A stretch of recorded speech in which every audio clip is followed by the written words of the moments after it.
amor y cariño con ¿Qué, Florencia. Sí, Cris, no podés arrancar así, corazón. ¿cómo Es un tengo que arrancar? papelón. ¿Por qué? No, primero y principal, estás comiendo, Y cosa son que las no 5 de da. la A tarde. la pantalla no se puede comer. No, no porque la boca llena de, esto los maestros lo saben, no se puede hablar con la boca llena. ¿Puedo terminar Segundo, ¿Puedo terminar lo que me quedó? no, basta porque hay poco tiempo. Nuevas reglas de la comunicación en pandemia, ojo con las cámaras. Mirá dónde tenés tu cámara, tenemos todos la papada. Pero tengo que elegir entre papada y pelada yo. No, Prefiero la no, papada. no, vamos al medio. A ver. Siempre consejo para todo coach, siempre hay que tratar de que la mirada del orador esté a la altura del horizonte. Ahí lo tenemos ¿Está? a nuestro querido Cristian, divino, su cámara limpia, bien iluminado. Está bueno para que ahora todos aprovechemos esta oportunidad y revisemos todas nuestras cámaras. ¿Cómo está la cámara? ¿Qué altura? ¿Desde dónde nos enfoca? ¿Cómo está la luz? ¿Está limpia o está sucia la cámara después de tantos días de estar ahí apoyada arriba del escritorio de la computadora? Bueno, Escúchame, ¿y el fondo así está bien? ¿Te gusta así con libros?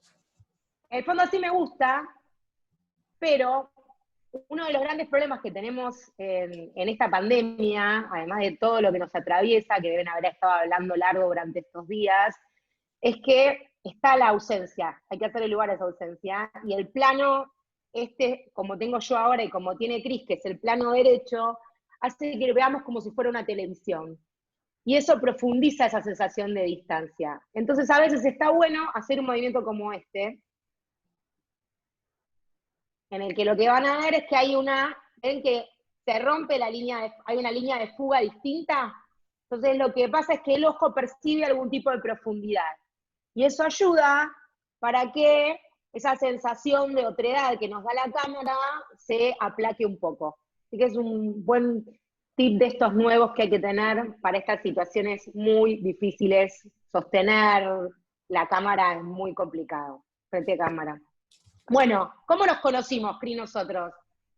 Bueno, yo en el 2014 me invitaron a dar una charla TED, estuve honrado porque iba a dar una charla TED y me asignaron una coach, Florencia, que me empezó a escribir diciendo juntémonos, hay que preparar la charla, y la verdad que yo, bueno, ya soy docente, era docente, había dado 1000 clases, muchas charlas, y dije, me da una fiaca infinita que me llamen 4 meses antes para dar una charla también, que es importante, pero... Y me escribía, y yo trataba de no contestarle, hasta que en un momento me escribió uno, todavía no nos conocíamos, ¿no? Y me dijo, mira, vas a estar frente a 10.000 personas, así que mejor que te pongas las pilas. Obedecí, Fui y un poco menos amable igual, ¿eh?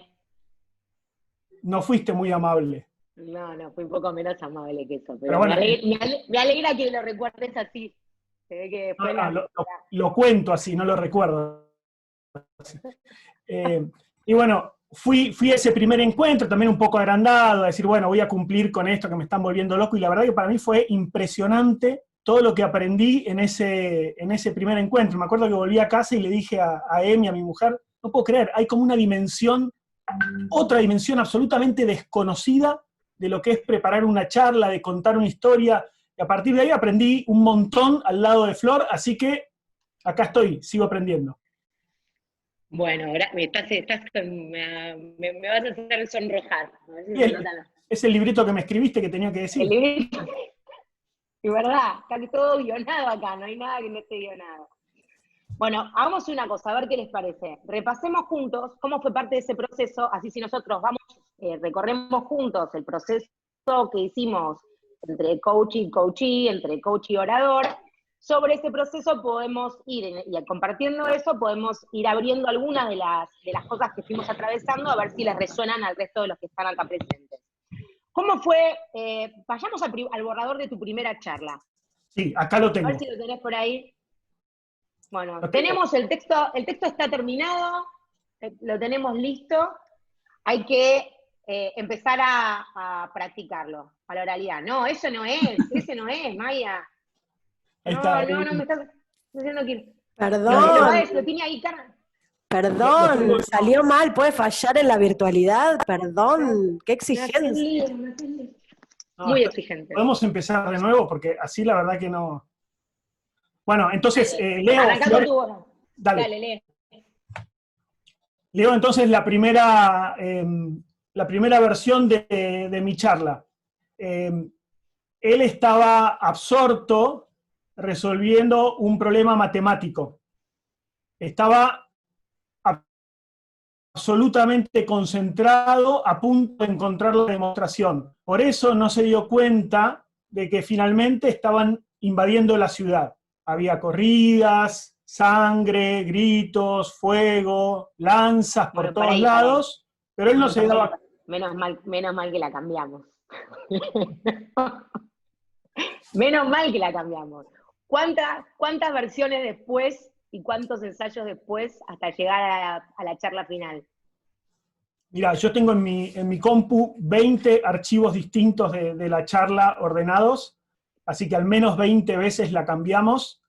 Eso implica que por lo menos 20 veces nos juntamos, pero además después, una vez que estuvo terminado el texto, todas las veces que estuvimos practicando ya la versión final sin tocarla.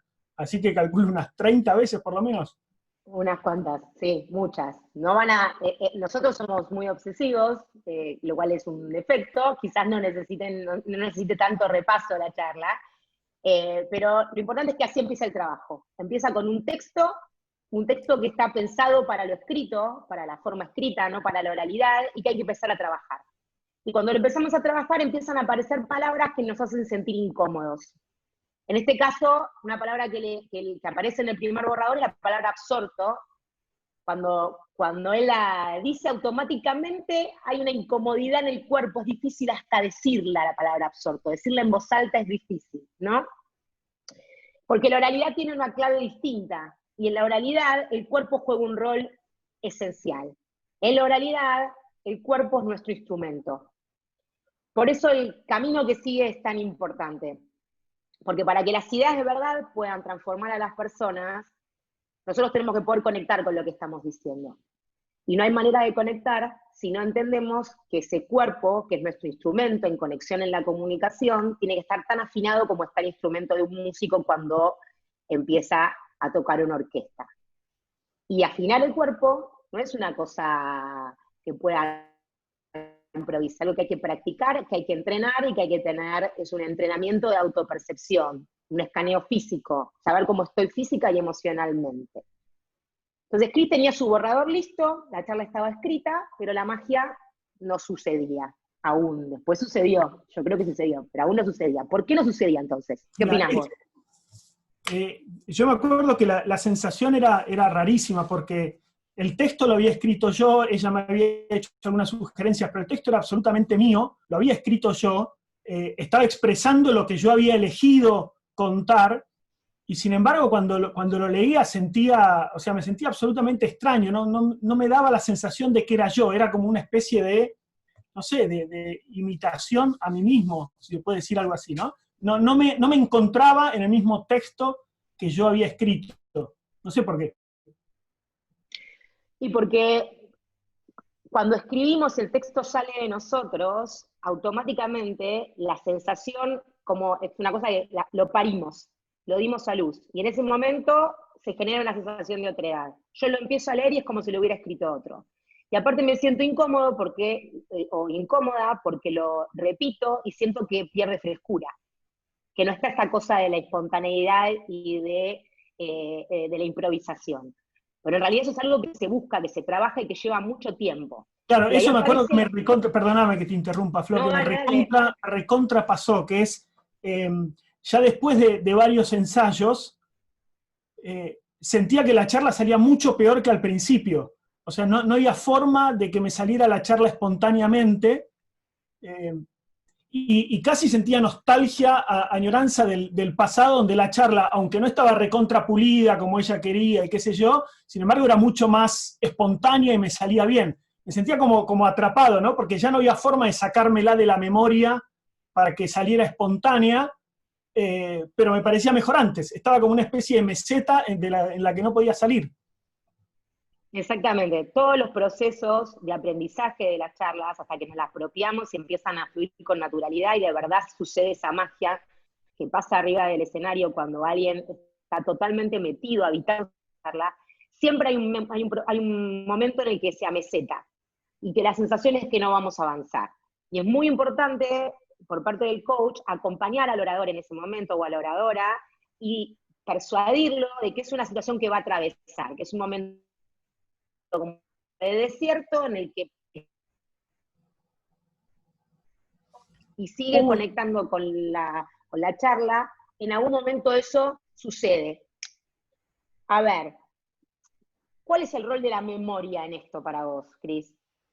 Mirá, antes, yo te confieso que también algo que me pasó en ese proceso fue que empecé a desconfiar de vos.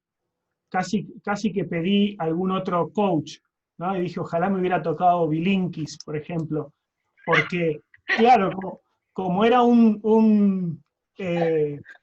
o sea, yo hacía lo mejor que podía bajo la dirección de ella y me daba la sensación de que estábamos peor que al principio, ¿no? Entonces está bueno también pensar eso, de que uno puede casi hasta perder autoridad si no muestra que efectivamente es un momento necesario en el proceso de la preparación de la charla, ¿no? Sí, es un acompañamiento muy emocional, digamos, no solamente es racional, sino que tiene que ver con sostener en la convicción al otro de que cuando profundice ese aprendizaje va a poder pasar esa etapa. Pero volviendo a la memoria, nosotros en general somos amigos de la memorización. Creemos que la memorización es el mejor proceso para poder hacer una charla. En el caso de Cris, sus 2 charlas TED fueron memorizadas.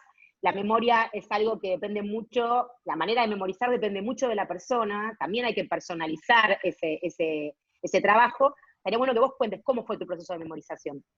Mira, una vez que definimos el texto, me acuerdo que vos siempre me decías, que yo estaba un poco ansioso de empezar a aprendérmela, y vos me decías, no, esperá que terminemos el texto, porque si no, después te vas a aprender algunas partes y te va a costar mucho desandar eso cuando lo corrijamos, ¿no? Entonces, me frenaste mucho en ese proceso que yo me la quería aprender. Una vez que el texto estuvo prácticamente terminado y me autorizó a aprenderla, bueno, yo lo que hice fue, primero como separarla bien en párrafos y marcar el comienzo de cada párrafo, porque yo me daba cuenta que si arrancaba con las 3 palabras con las que arrancaba el párrafo, me salía todo el resto perfecto. Si no, aunque yo supiera lo que tenía que decir, si arrancaba por otro lado, bueno, me enrollaba todo y nunca terminaba de decirlo como tenía que decirlo. Entonces, lo separé en párrafos, puse en negrita, me acuerdo, marqué con resaltador las primeras palabras de cada párrafo, e incluso durante un tiempo repetía las primeras palabras de cada párrafo, así me podían salir. Después Es muy importante esto, para que te interrumpa un minuto, es muy importante esto porque es la primera palabra de cada párrafo la que nos da tranquilidad de sumergirnos en el universo que sigue. Es como si llegáramos a diferentes puertos, amarráramos el barco y pudiéramos seguir con la memoria suelta. Entonces la estrategia esa de memorizar los conectores es esencial para que el orador se sienta libre y más relajado y baje el nivel de adrenalina que genera nervios, sudoración, temblor de voz y un montón de cosas más. Esto que dice Cris, ¿de qué habla? ¿De qué habla? De que una vez que el texto está escrito, yo empiezo a trabajar sobre el texto, sobre la hoja del texto en blanco, como si fuera la partitura de un músico. ¿Cómo trabajan los músicos su partitura? Escriben, hay que colocar dónde van los silencios, cuál es la velocidad en la que quiero decir cada texto, cada parte del texto, qué intensidad le quiero poner a cada párrafo, de la misma manera que Mozart ponía al lado de las partituras de sus sonatas, esto es con intensidad, esto es con fuerza, nosotros tenemos que hacer lo mismo, trabajar el texto al lado, acompañar al orador para que pueda hacer eso con su propia partitura, ir escribiendo y marcando la intensidad. Te interrumpo, perdón. No, me acuerdo que efectivamente vos me decías, qué sé yo la pasaba una vez a la charla o alguna parte de la charla y me decía, no, mira, acá estás contando algo que es recontra emocionante, que para vos fue re importante, no lo podés contar así. Metele un poco de emoción. Entonces yo le decía, bueno, ok. Y me decía, ¿y te lo vas a acordar lo que te acabo de decir? No, entonces anotalo. Entonces me obligaba a anotar en la hoja los sentimientos o las emociones que yo tenía que generar y generarme cuando lo iba haciendo, ¿no? Te puedo terminar lo de la memoria, que les quería contar cómo cómo terminé de aprenderla. Primero la separé en párrafos y después hice dos cosas. Uno, no me apuré a aprendérmela de memoria, la leía una sola vez a la mañana. Apenas me levantaba, era como una tarea que tenía durante días y días y días, una sola vez, como para no hartarme de la charla, pero darle constancia, ¿no? Después empecé a identificar las partes que no me aprendía. Ahora podemos charlar un poquito, coach, de por qué pasaba eso, pero obviamente al principio me lo aprendía y al final siempre costaba un poco más porque uno llegaba más cansado, pero había algunas partes en el medio que no aprendía. Y otra cosa que hice que me sirvió un montón fue grabarla en el celu como un audio y la escuchaba en el auto mil veces y así iba entrando, ¿no? Y de pronto ya salía sola la charla. Cada orador tiene una técnica distinta de memorización. Sí es cierto que la técnica de grabar y escuchar es muy eficaz, especialmente con los pibes, porque ellos están muy alfabetizados en el aprendizaje a través de la escucha, en escuchar, en grabarse, escuchar mensajes de voz, les interesa mucho ese formato, se sienten cómodos, entonces usar esa herramienta como herramienta de memorización a mí me parece que es muy útil para trabajar con los pibes. Pero volvamos a este tema de trabajar el texto como una partitura. La clave de eso, cuando además de poner las sensaciones al lado, los sentimientos que queremos transmitir y la intensidad y todo, es escribirlo además como si fuera un poema. En los momentos en los que yo siento que tiene que haber una respiración o un cambio de ritmo, pongo doble enter, ¿sí? No se escribe a punto y seguido cuando uno prepara un texto para estudiar. Se trabaja y se esfuerza todo el tiempo los espacios de lectura para poder grabar esa cadencia en el cuerpo. Yo escribo ese ritmo en mi cuerpo. Cuando leo, cuando lo practico, para después poder grabarlo y escucharlo. Y la clave, en ese caso, son los silencios, porque los silencios son los lugares en los que nosotros hacemos entrar la respiración. Y como yo les decía antes, como nosotros tenemos que tener mucho contacto con el cuerpo para poder a través de eso saber cómo estamos, cómo nos sentimos nosotros y cómo se sienten los demás, es la respiración la herramienta a partir de la cual hacemos ese escaneo del cuerpo. Entonces, una cosa que charlábamos con Cristiana antes de empezar, era la posibilidad de compartir con ustedes, aunque fuera 5 minutitos, ese ejercicio de respiración que es tan importante hacer antes de que cada orador suba al escenario a dar su charla y la exhalación en el proceso, en el medio de la charla a medida que lo van haciendo. Vos tenés una anécdota en relación a ese tema, ¿no, Cris? Una vez que no hiciste la tarea. Sí, vos querés que la cuente. Fue así, hace unos años hicimos otro evento como este para los profesores, pero presencial en el Ministerio de Educación. Tal vez alguno de ustedes estuvo aquella vez. Y me pidieron que diera la charla, ahí varios levantan la mano, me pidieron que diera la charla que había dado, la del iPad de Arquímedes. Al principio me dio un poco de fiaca, pero porque ya habían pasado algunos años, pero a medida que la leí 2 o 3 veces y ya enseguida volvió a la memoria, la estudié bien, no tanto porque iba a haber profesores, sino porque sabía que iba a estar Florencia, y vieron que uno nunca rompe ese vínculo de es mi coach y me va a estar observando, ¿no? Así que la preparé bien, llegué un ratito antes, no la encontré, me dijeron tenés que microfonear, te pusieron el micrófono, arranqué la charla y me salió perfecta, no me equivoqué en una palabra, no me trabé, me salió incluso mejor que cuando la dije en el evento. Y cuando la busqué a ella para que me felicitara diciendo, bueno, me voy a ganar un felicitado espectacular, me puso la peor cara del mundo y me dijo esto. Te escucho. Y salió como un robot. Me parece que te olvidaste de hacer la respiración al principio. Y efectivamente, me había olvidado, no lo había hecho, y tiene consecuencias increíbles que ni siquiera vos percibís cuando la estás dando. Yo me fui convencido de que había dado una charla mejor que la del evento, y no, ¿no? Tu percepción fue que no.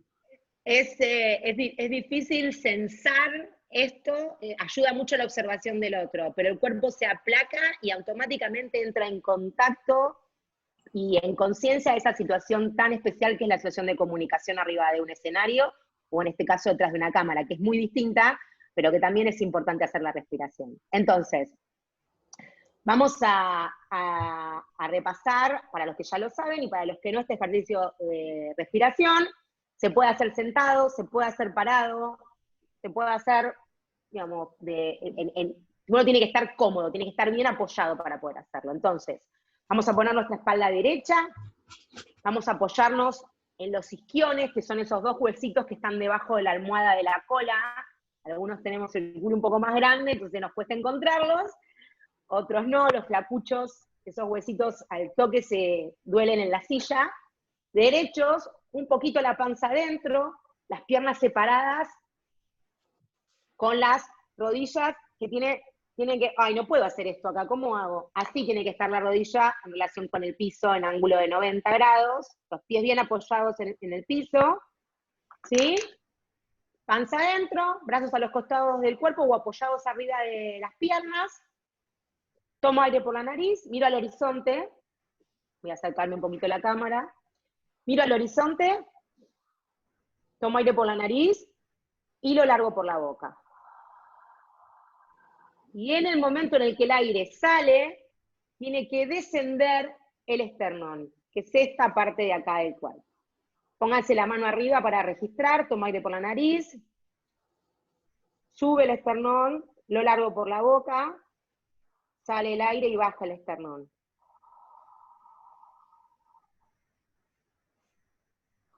Escucho la respiración y me fijo cómo está mi cuerpo. Otra vez, tomo aire por la nariz. Lo largo por la boca. Cómo está mi sudoración, cómo está mi ritmo cardíaco, cómo están mis pies, si tengo la boca seca o no. Si tengo pensamientos, los dejo pasar. Otra vez, tomo aire por la nariz. Lo largo por la boca. Yo en este caso, por ejemplo, siento el frío en las manos de la habitación en la que estoy, siento más los aromas. Esto nos permite tomar contacto con el entorno y con nuestro interior, y afinar nuestro instrumento. Nosotros, cuando estamos arriba del escenario, no podemos hacer esto, y los oradores tampoco. Entonces lo hacemos al principio, y antes de subir, y cuando ya estamos arriba del escenario, el momento en el que tomamos conciencia del cuerpo es en la exhalación. Aprovechamos el silencio, exhalamos, y antes de empezar o entrar en el ataque del siguiente párrafo, ya tenemos el registro en el cuerpo de cómo estamos. Si tenemos taquicardia, si estamos yendo muy rápido, si nos molesta la luz, si la gente está inquieta. Tenemos algunos ejemplos de estos súper potentes. Uno de ellos es una charla de Romina Lipster, que es una... ¿Sabés qué me pasó oradora... recién, coach? Perdóname, ¿sabés qué me pasó en el ejercicio? Viste, me relajé, me calmé, y viste que también empezás como a repasar la charla y ver si estás diciendo todo bien. Viste, es un momento como para darse cuenta también del contenido, y me di cuenta que nos olvidamos de algo, justo mientras hacía el ejercicio.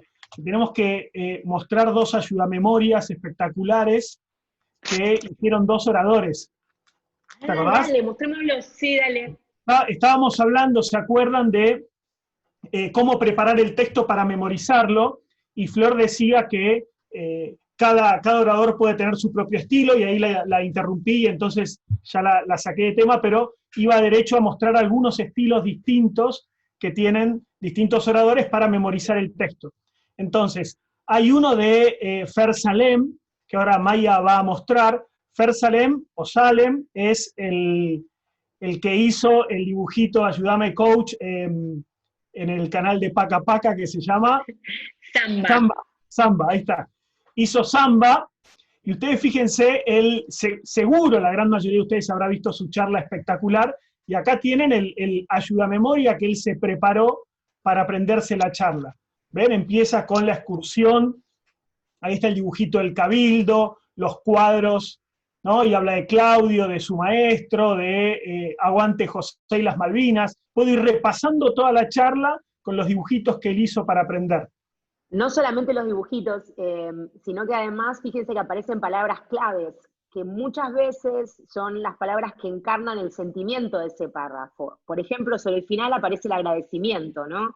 En ese momento él hacía un gran silencio, que era de lo que veníamos hablando, y recordaba a su maestro. De hecho, hacía el ejercicio de presentar en su cabeza la imagen del rostro de ese maestro, y a partir de allí empezaba el párrafo final en el que él manifestaba el gran agradecimiento que sentía por ese maestro que lo había introducido a todo ese universo. Y aparece como gracias la palabra clave de ese párrafo en el enganche sobre la parte final.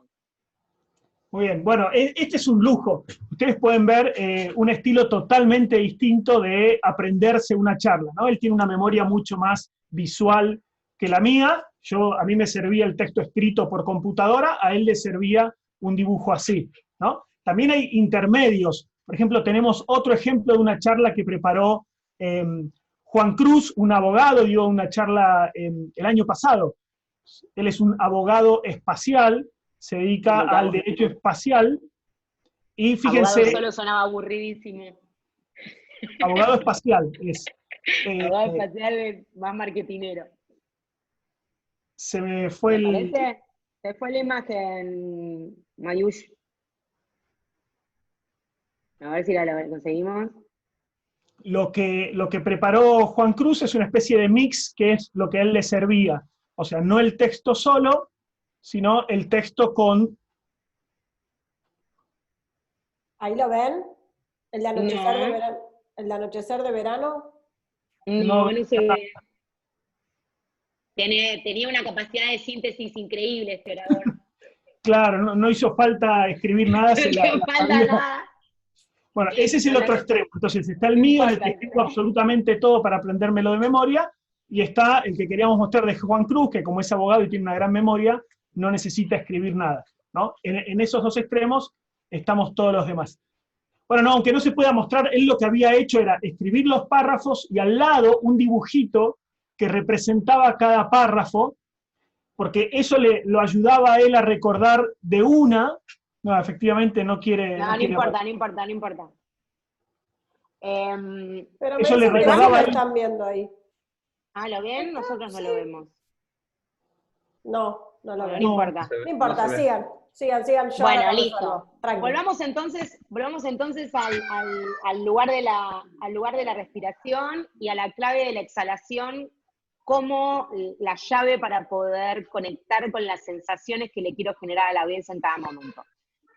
Y yo les estaba dando el ejemplo de Romina Lipster, que es una hermosa, que dio una hermosa charla TED. Ella era pediatra, inmunóloga, su charla era sobre, es pediatra, es sobre vacunas, y ella empezaba su charla hablando de un paciente, un niño que había fallecido, y tenía que subir al escenario y arrancar diciendo eso. Y después de mucho practicar, la única manera que pudo conectar, además de nuevo recurrir a esa imagen, a ese recuerdo que tiene en su cabeza, que es un ejercicio muy bueno que yo les recomiendo hacer con sus oradores, llevarlos a imágenes, a recuerdos, en determinados momentos de la charla para poder invocar esos sentimientos en su propia voz. Lo que hizo cuando subió al escenario, le recomendamos que hiciera una profunda exhalación antes de empezar. Y fue increíble porque en el momento en el que ella la hizo, cuando la hacía, automáticamente conectaba con esa sensación que ella quería transmitir, y el público sentía como el aire se cortaba con un cuchillo en el momento en el que ella iba a hablar. Esa tensión, esa inquietud, ese dolor, esa sensación de tristeza que ella verdaderamente conectaba cuando empezaba su charla. Bien. Sí, es increíble que hayas logrado eso ella haya logrado con la respiración. Yo me acuerdo, ella y yo dimos la charla en el mismo, creo que sí, porque practicamos juntos, ¿no? Me acuerdo una vez que estábamos practicando con vos, y que ella arrancaba la charla siempre con una sonrisa tremenda, que no calzaba para nada con lo que estaba diciendo. ¿no? Y me acuerdo cómo lograste resolver eso así, con el tema de la respiración nada más. Con eso logró conectar con lo que estaba contando. Es muy sencillo el ejercicio, no hay que olvidarlo nunca, es casi como una obligación y parte de esa dinámica que se da entre el orador y el coach, y ustedes tienen que ser súper insistentes con esto, porque es clave. Bueno, pero empecemos a ver algunas de las cosas que pasan cuando practicamos nuestras charlas.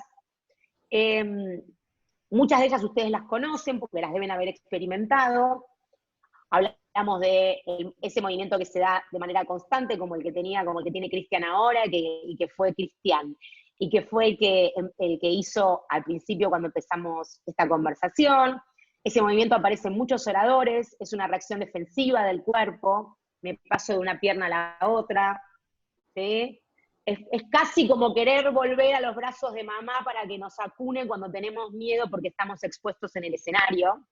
Es muy difícil erradicar ese movimiento, sacarlo.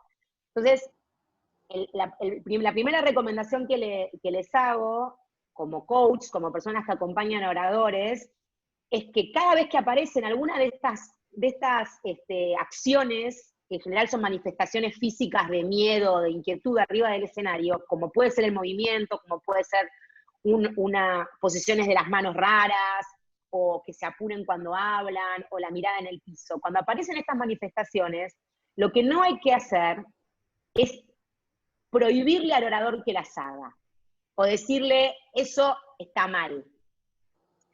Obviamente son manifestaciones que perturban a la audiencia, pero la manera de que el orador deje, o la oradora deje de hacerlas, no es reprimiéndolas, sino es empezando a darse cuenta de que esas manifestaciones están presentes. Entonces, el primer paso para eso es la demarcación. Yo le marco al orador o a la oradora que eso está sucediendo. Mira, te estás moviendo. ¿Te diste cuenta? No, no me di cuenta. ¿Cómo me muevo? Lo filmo, o se lo muestro, le saco una foto, o lo que sea. O lo hago mirarse en el espejo. Cuando toma conciencia de ese movimiento, probablemente va a empezar a tomar conciencia tarde, siempre va a ser después de que lo estás haciendo. La ayuda a demarcarlo, la ayuda a que se ría de esa situación. No que se enoje con sí mismo, que trate de no hacerlo, sino simplemente que tome lentamente conciencia de que eso está sucediendo. Si lo acompañamos en ese proceso de concientización, probablemente lo que pase es que cada vez que la practique, empiece a darse cuenta con un segundo de anticipación que eso está por suceder.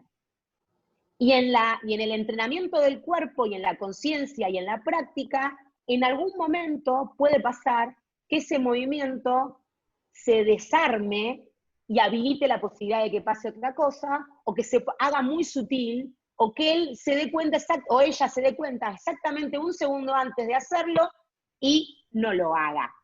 Pero nunca la recomendación es reprimirlo, porque si no lo que va a pasar es que va a aparecer otro movimiento reactivo del cuerpo que probablemente sea peor y más perturbador, o que se le haga una laguna de memoria, o que tiemble y le baje la presión. Digo, hay un montón de expresiones físicas de temor o manifestaciones que pueden ser muchísimo más difíciles que esta.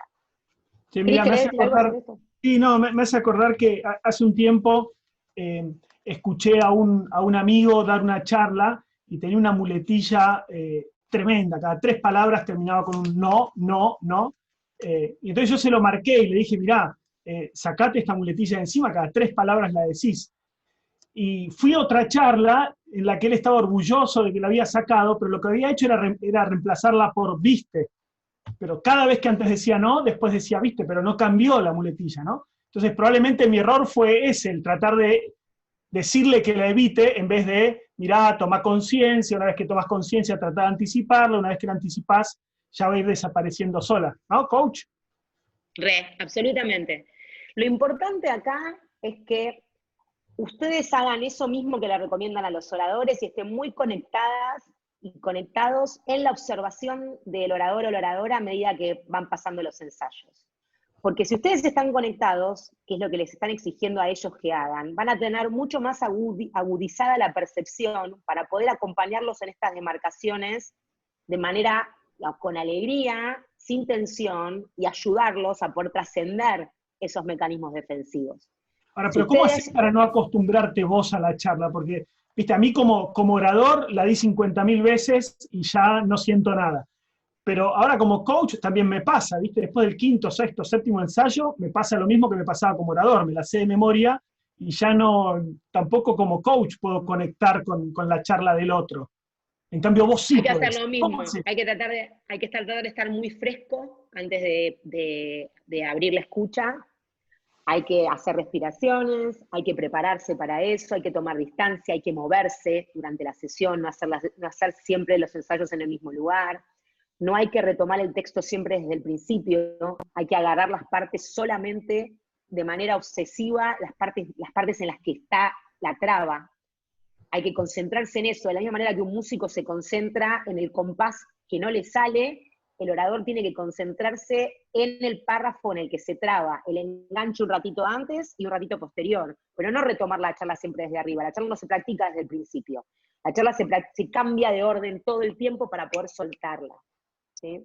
Me acuerdo, Eso es muy y no importante. agotarlo, ¿no? Me acuerdo a veces que iba a tu casa para practicar la charla, la última, eh, y tengo un viajecito hasta tu casa, y tal vez hacíamos una sola práctica y vos me decías, bueno, ya está, ahora trabajemos con el texto, otros detalles, pero no la pases más porque necesitas, no me acuerdo la palabra que usabas, pero como descansarla, ¿no? Como si la tiraba de nuevo, ya no servía. Bueno, y esto es darse cuenta cómo estamos también emocionalmente, anímicamente en el momento de las prácticas, porque esto también ayuda al orador a poder registrar su propio sentir y tener su registro emocional. Si la persona está mal, está inquieta, hay que poder compartir esto. Mira, te siento raro, me parece que te pasa como conversar sobre esto. Muchos de ustedes, si son docentes, están muy entrenados en esta observación. Bueno, hay que hacerle más lugar que nunca, es una gran oportunidad para esto. Repasemos entonces. Hablamos del movimiento, hablamos muy al pasar sobre la mirada, en lugar de la mirada, tratar de no mirar al piso. Si miro al piso, ¿por qué estoy mirando al piso? Estoy tratando de recordar la letra, la estoy buscando, estoy apelando a una memoria. Ojo con la velocidad, ojo con las palabras en las que los oradores se traban de manera sistemática, porque ahí hay mucha información. Si un orador se traba o una oradora se traba siempre en la misma palabra, esa palabra hay que sacarla o nos está hablando de alguna incomodidad que tenemos que observar. No es casual, no hay casualidad en los procesos de memorización y de interpretación. Y yo me acuerdo ese día dije, esta mujer es mágica. Me acuerdo, fue el mismo día que practicábamos con Romy Lipster, que yo me trabé 2 veces en la misma palabra, y vos me dijiste, ahí hay un problema con esa palabra. A ver, lee un poquito más atrás. Y 3 o 4 palabras antes había una palabra parecida, y entonces lo que me pasaba es que como uno siempre va 3 o 4 palabras adelante con la mente, cuando decía esa ya estaba pensando en la otra, y como eran parecidas las confundía. Me dijo, mira, ese es el problema, cambiamos esta palabra por un sinónimo, y fue mágico, nunca más me trabé ahí. Increíble. Esa es la atención, estar atento y no pensar que hay casualidades. Siempre hay información que el orador nos está dando cuando pasa su charla. Esta es la clave. Entonces, no nos olvidemos que, además, más allá de todos estos tips, siempre lo que buscamos es la autenticidad del orador y del orador arriba del escenario. No hay reglas. Hay oradores que necesitan hablar sentados, apoyados en una tarima, hay otros que pueden caminar cuando hablan y ser auténticos, y en un momento se frenan y conectan con el público.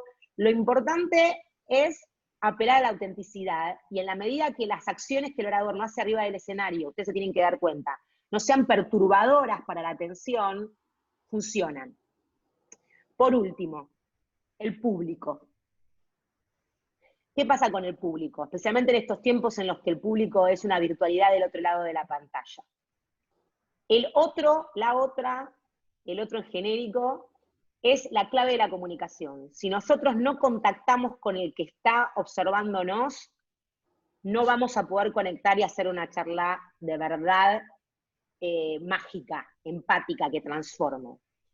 Entonces, lo más importante acá es que el coach se ponga todo el tiempo en el lugar del público y esté muy agudo en esa percepción. Es desde ahí desde donde hay que hacer las devoluciones. Yo tengo que ser el público, tengo que tener la frescura en la escucha que tiene el público. Y además hay que saber buscar feedback sinceros.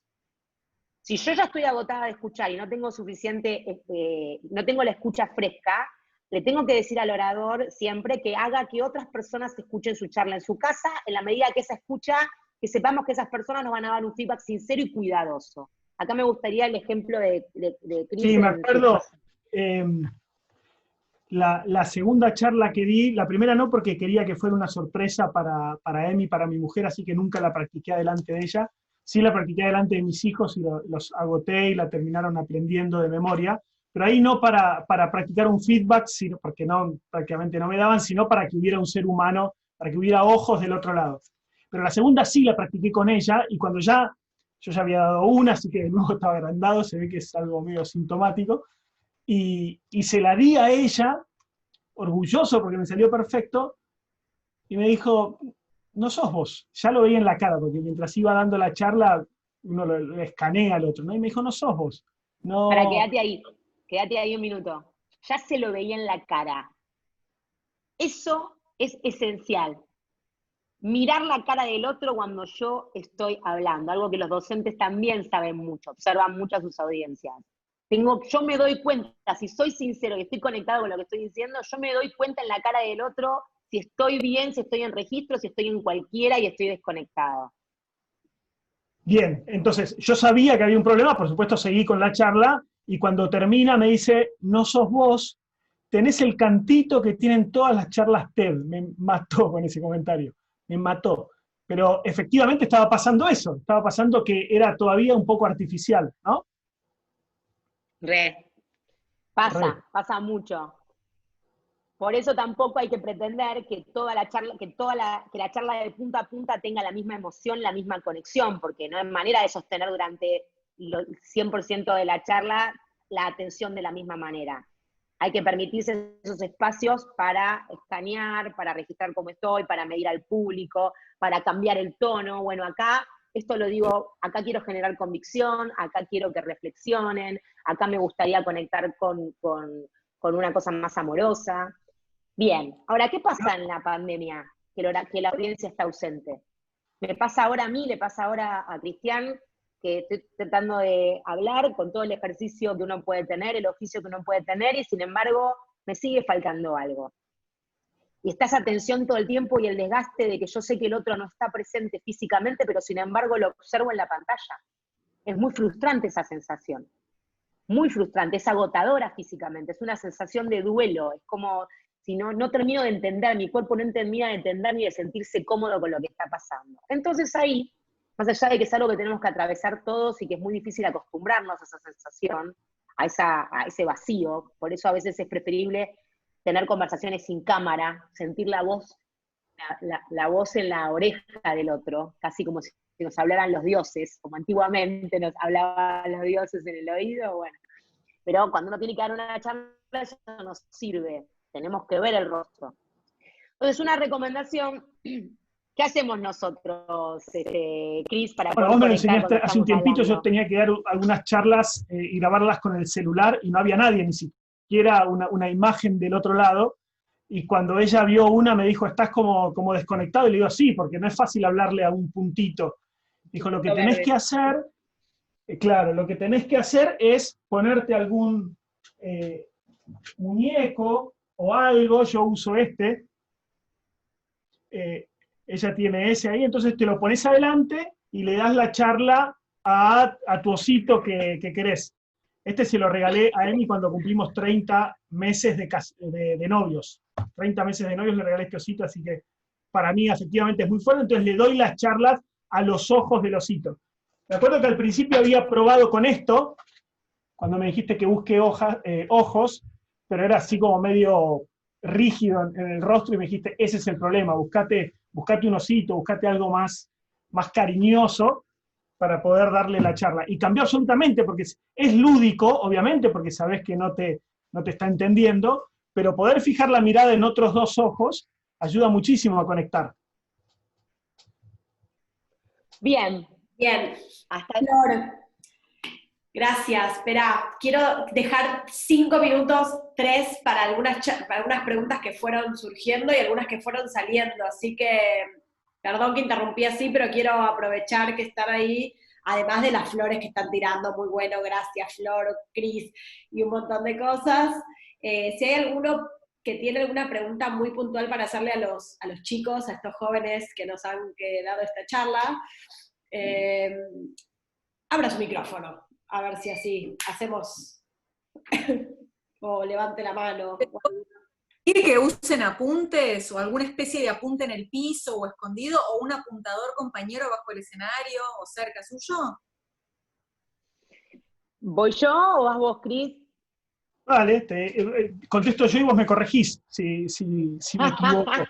Dale. En general está bueno tener un apunte, o incluso todo el texto, yo lo tenía en el bolsillo, pero en general basta con tenerlo en el bolsillo. O sea, eso ya te da una seguridad infinita, sabiendo que si te llega a quedar un blanco y no entendés nada, lo sacás. Nunca pasa, nunca hace falta sacarlo, pero tenerlo ahí te da muchísima tranquilidad. Ahora, cuando hablamos así en cámaras, bueno, vos podés tener el texto acá al lado y nadie lo nota, y si necesitas pegás una miradita, ¿no? Cuando grabás una charla o das una charla frente al público, es más difícil, pero ya tenerlo en el bolsillo te da muchísima tranquilidad. El apunte en general es un objeto transicional, que lo necesitamos más para sentirnos tranquilos que para que nos ayude de verdad en la memoria. Pero puede pasar que nos necesitamos para la memoria. Muchas veces se usan los PowerPoints como apuntes, y el problema de eso es que sometemos al público a tener que ver nuestros propios apuntes, lo torturamos al público con los PowerPoints, cuando en realidad es una cosa que necesitamos nosotros, no que necesita el público. Así que en ese caso, hagan lo que estamos haciendo nosotros ahora, que es tener el punteo, que no lo vea la audiencia, tenerlo ustedes del otro lado de la cámara, y que la gente pueda conectar con su voz y con su mirada, y no tener que tener esa intermediación del texto que es tan perturbadora. Hay muchos oradores y oradoras que por razones muy personales suben al escenario a veces con fichas, o porque son personas muy grandes que les cuesta memorizar y sienten que es una manera de estar más tranquilos, o porque es una persona que vivió o está transitando algún problema emocional y necesita eso también para poder subir con menos taquicardioso, más estable. Depende cómo hagas la charla, por eso digo no hay reglas. Hay gente que puede hacer eso, hay gente que sube al escenario con el papel entero como si lo fuera a leer, y sin embargo vos ni se das cuenta que tiene papel en la mano y la charla es una bomba igual. La recomendación en general es tratar de no llevar papeles porque pueden molestar, y porque incluso los pueden distraer a ustedes. Pero todo depende de cómo los lleven, la manera en la que los usen, y quiénes son ustedes cuando se paran arriba del escenario. Gracias. Estaba Juan ¿Algún? o Luca. José. Yo tengo una también. Sin tanta democracia, a ver. Sí, quería preguntarle a los chicos si alguna recomendación para el cierre, si en el cierre este consejo de hay que rematar, que hay que reforzar el par de mensajes principales o algo que nos tengan para aportar ahí. Ese sí te lo dejo a vos, coach. Todo depende de la narrativa de la charla. Si la charla no tiene una narrativa, si la charla tiene una narrativa clásica, es un cuento en el que hay un final, hay un remate, sí, tiene que ser un chan-chan, como en una canción, como la de un tango, es un chan-chan. Incluso la cadencia es la de chan-chan, porque si no me quedo... Para poder innovar en un final, uno tiene que tener mucho oficio como orador o como oradora, para poder hacerte loco, digamos, ¿no?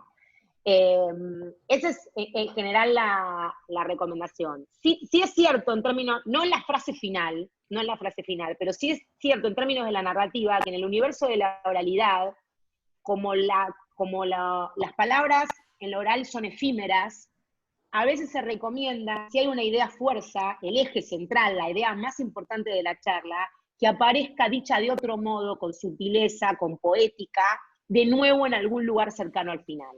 Sí, esa es una recomendación. Pero siempre, por eso digo, con sutileza, con poética, con una metáfora, con una comparación distinta. O sea, no digamos lo mismo 14 veces, sino recordemos esa idea fuerza con inteligencia y con gracia sobre el final. ¿Por qué? Porque la gente se la va a llevar más presente.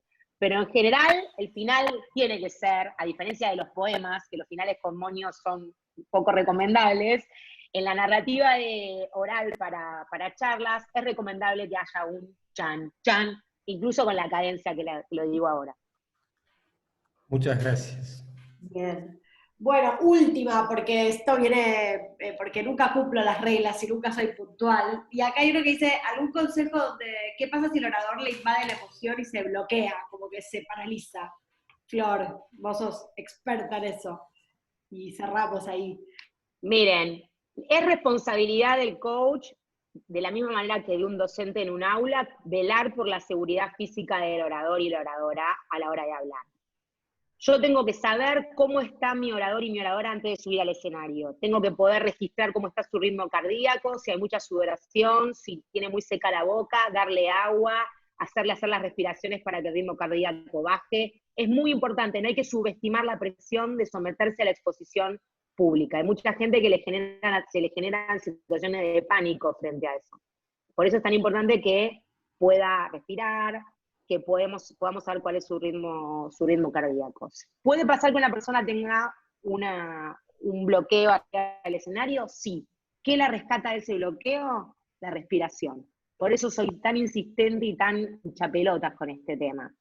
Respirar, tomar aire por la nariz y largarlo por la boca, te oxigena la cabeza, te permite bajar el ritmo cardíaco, diluye la adrenalina, porque es así, y te ubica de nuevo. Sonrisa, no me tengo que hacer la tonta. ¿Tuve un bloqueo? Genial, lo tuve. Respiro, sonrío, y además a la gente hay que tener muy en cuenta, la gente te sostiene cuando vos te mostrás frágil en el escenario. La gente no te ataca, no te hace bullying si vos te mostrás frágil. Al contrario, tiende a sostenerte. Es como una especie de reacción colectiva.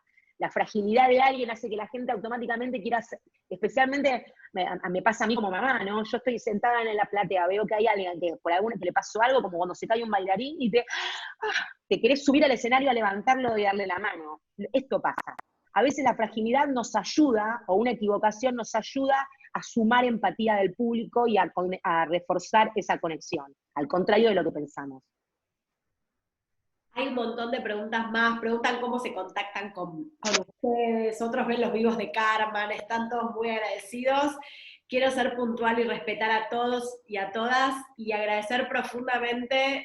Quiero decirles, que no les dije al principio, Flor es nuestra coach como, no quiero decir estrella porque me va a matar, pero como que, bueno, ha pasado por todos, ayuda, tiene una mirada y una frescura, y acá Andrea hace así, la verdad que a veces asusta, pero en el fondo te ayuda. Asusta quiere decir como que es muy exigente y sacude al otro, y así que gracias. Y Cris, me encantó esa conversación entre ustedes dos, la verdad que creo que fue un espacio súper rico. Aprovecho para decirles que este año, con mucha resistencia de Flor, que no le gustaba que esté escrito porque a ella le gusta contar, hicimos un aporte en la guía para los docentes. En la guía 2020 incluimos el material de apoyo, algo que se llama coaching escénico, con algunas datas de Flor ahí, la convencimos, así que esperamos que eso también les aporte y les ayude a todos las y los docentes, y creo que lo principal es acompañar a los pibes y pibas en el desarrollo de poder aprovechar el proceso y subirse, digamos, a ese escenario, con Flor, que me hace un minuto para cerrar. Dale, que me pisan los talones. No, yo les quiero agradecer a todos, y quiero decir que estoy muy feliz de haber compartido este espacio con Cristian. Es una piedra preciosa que me encontré en este camino de TED, así que estoy súper feliz de poder estar con él acá hoy haciendo esto con ustedes. Bueno, y media palabrita mía, así terminamos, sorry Maya, pero... o sea, recordar que efectivamente, qué sé yo, Flor y yo tenemos una amistad muy linda que surgió en un coaching. Entonces, ser conscientes de que enseñarle a alguien a dar una charla no es enseñarle a cambiar la goma del auto, ¿no? Es un proceso mucho más profundo en el que uno puede hacerle muchísimo bien al otro si lo sabe escuchar y lo sabe guiar, y muchos de ustedes como docentes frente a sus alumnos, ¿no? No es enseñarle a resolver ecuaciones, con todo el amor y respeto que tengo por las matemáticas. Es un proceso mucho más profundo que puede terminar en algo tan lindo como una amistad. Así que a aprovecharlo. Gracias. Me hablan que los esperan a todos en el otro taller, así que tenemos que cerrar y dejar el espacio Así que gracias absoluta, espero que estén todos espectacular, vayan a hacer mate, al baño, al estirar los pies, las manos, los cuerpos, chau, chau, gracias. Gracias, Maya. A ustedes. Chau, chau. Chau, Cris, chau, Flor, gracias, gracias, gracias. Listo.